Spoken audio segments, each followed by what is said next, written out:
How to master wholesaling pre-foreclosures. Guys, it's Rick Ginn, and today's video, I'm going to teach you actually how to wholesale any property that's in any type of foreclosure. And if you stick with me to the end, I'm going to share the golden secret why this is one of the best kept secrets and how you can utilize it step by step in your wholesaling operations. But before I get into it, do me a favor, make sure you smash that like button, you hit that subscribe button to continue to receive the best information on wholesaling today. Let's get into it. What is pre-foreclosure? Well, the word pre lets you know that it is in some sort of stage before it gets to a final auction. So a pre-foreclosure is simply when a homeowner misses their payments, and after they miss payment 1, payment 2, and maybe payment number 3, that is the sweet spot in pre-foreclosures, and you need to understand that. Once they get past 3 months behind, the bank will file a notice at the courthouse called a notice of default, and that basically starts a lawsuit so the bank can recoup their money. Remember, the bank is just servicing the loan, and they want to make sure they get the money back for the lenders that gave the money, and that's the purpose of pre-foreclosure. Now, before we get started in this video, you got to make sure you research your state laws and you have a clear understanding of any type of disclosures and how the foreclosure process works in your state. Please do not skip this step. So the first step, like anything else, is what me and Zach always tell you guys is you've got to get your government list. Within those government lists are your pre-foreclosures. They're at your local county courthouse, and this is like extreme public records. There's no way for them to hide this to you. You will not get resistance. You might have to go to the courthouse, but 9 times out of 10, you can get this information directly online. This is one of the easiest lists to get. Now, once you get this list, if you want to cold call them, which is probably one of the best ways to do it, is you just have to skip trace it. You can use truepeoplesearch.com, and you can do this 100% for free. So now you know how to obtain the list. What I want to do is draw you an illustration on what pre-foreclosure looks like so you can grasp the concept of how to work with these types of sellers. Because if you don't understand this concept, you're going to struggle in pre-foreclosures. Let me show you how it works in wholesaling. So I'm going to draw this illustration here. And so this is, each one of these marks is a timeline. And the reason I want you to know this is there's a sweet spot in all parts of pre-foreclosures. So this right here is the homeowner, and this represents months. So say they missed their first month's payment.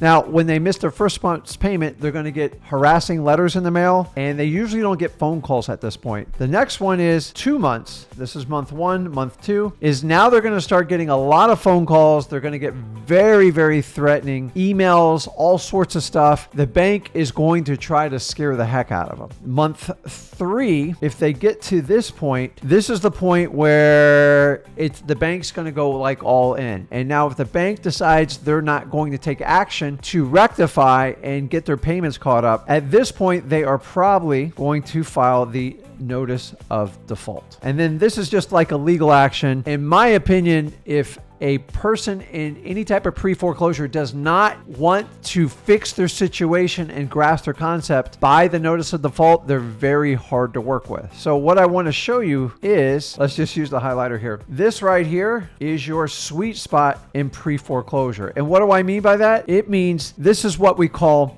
the action zone, because most of my success in pre-foreclosures for wholesaling is right here. Why do I say that? Because when people get behind, remember, they have problems in life. And if you understand that, is most people, when they get a problem and they get threatening emails and phone calls, most people want to fix it. But what happens is over time is they get numb to it. And they're like, well, they're not going to take the house away. It's not that bad. And then you get to this point of notice of default, and they get really, really like certified letters. Sometimes they get a sheriff's office that delivers a notice of default. It just depends on what state you're in. Then that's usually when they're going to make a decision to fix with it. Now, here's the problem is, so now here's month 4, 5, 6, 7, maybe they get 8 payments behind, and then all of a sudden, right around month 9, they get this notice for an auction, and it's usually within 30 days. Now, guess what? That client you were working with over there in the action zone now is over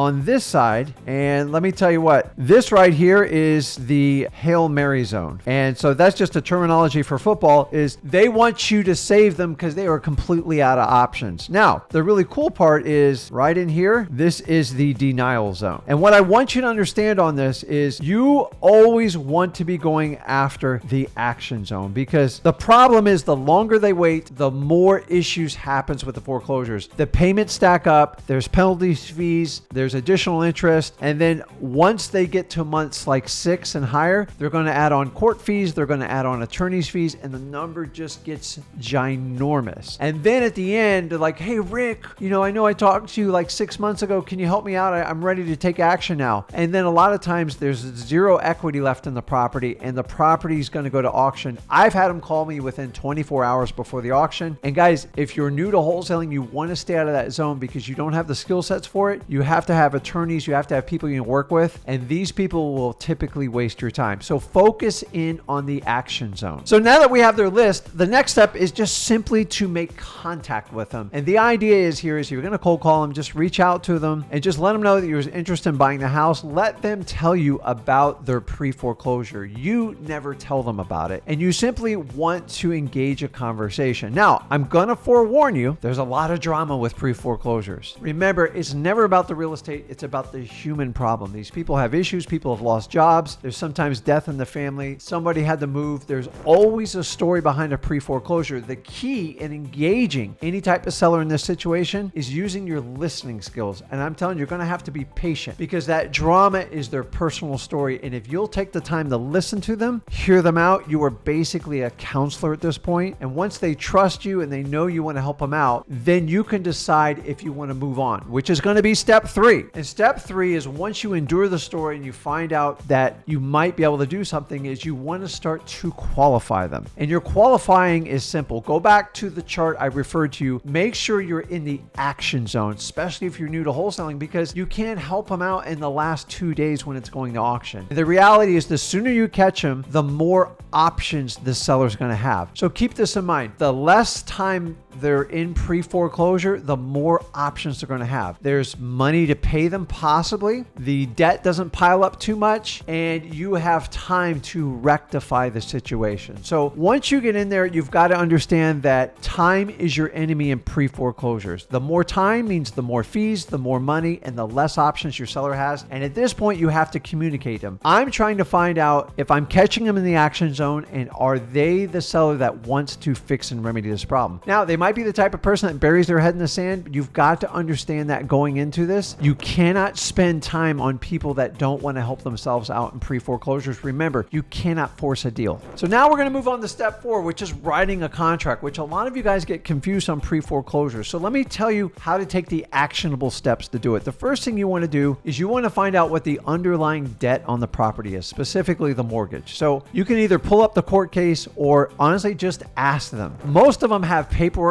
that they can scan to you, or if you're in person, you can get it, and they will see exactly what's owed on their mortgage. Remember, the longer the time is in pre-foreclosure, the more the fees, the more the late fees, the more behind payments, and it's going to work against them. So know that going into it. Number 2, you got to ask them, what are the repair costs on this? Is the property in good shape? Sometimes people in pre-foreclosure, they don't take care of the property. If you can find a nice, clean property, you have so many more options with it. So if you can find a good quality property in the action zone, which is anything within the 3 months or before, you have a ton of options. So we're walking through on writing the contract. The last thing is you got to do a final calculation. You're going to have to add up the rehab cost, the total debt on the property. And remember, if it's like 6, 7, 8 months, 9 months behind in mortgage payments, you're going to have to add all that stuff up. And remember, there's usually substantial attorney's fees, court costs that are added to it. Round the number up. Look at the value. If you don't understand the value and you know how much debt's roughly owed on the property, go over to listrei.com. It's an easy tool we use to do a quick evaluation on it. What we want to do is find properties that have equity in them. And what I mean by equity is if the property is worth $200 and they only own $100,000 on the mortgage, and maybe there's $25,000 additional expense, there's $75,000 equity there. It's up to you to negotiate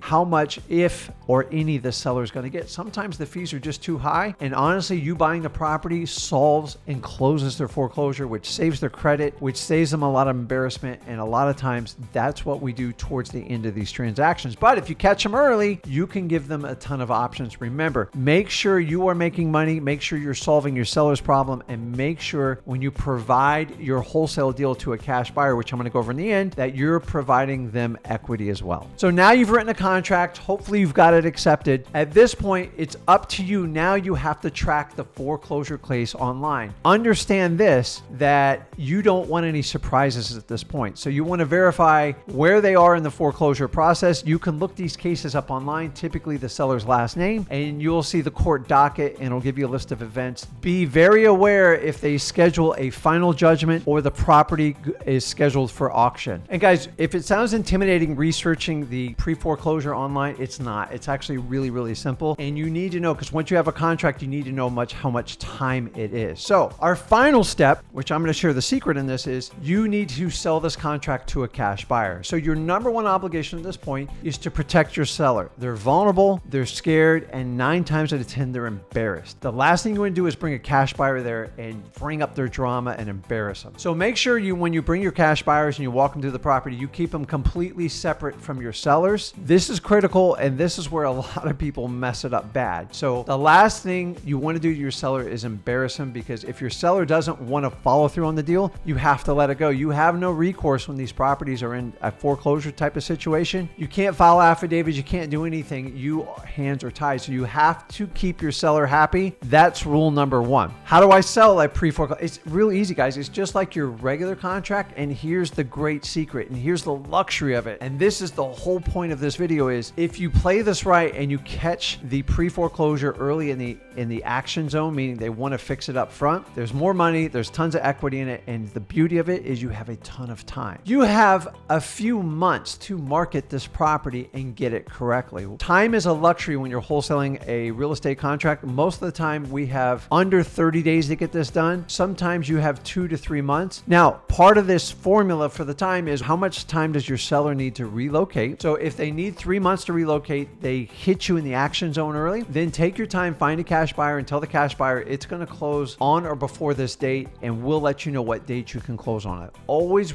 help your seller out and create a win-win situation, because that time is an incredible value for you as a new wholesaler, because most new wholesalers don't have a robust cash buyers list. It takes time to do it. And guys, if you have a quality property, you can make a ton of money on these pre-foreclosures. So remember, always take care of your sellers. You're solving a problem. You're saving from embarrassment. You're saving them from foreclosure and the embarrassment of being kicked out of their house. Always protect them. And remember, the time factor in a pre-foreclosure, if you catch it in the action zone, you have so many options. It's such a luxury to be able to sell a wholesale contract that has a ton of equity in it, and you have time to get it done. So guys, let me know, are you going to do pre-foreclosures for your wholesaling business? Let me know in the comments. Let me know if you think time's a real luxury on these things, and let me know what you think about the action zone. And guys, if you like this video, make sure you smash that like button, you hit that subscribe button to continue to receive the best videos on wholesaling today. Guys, this is Rick Ginn, and I'll see you in the next video. Thanks.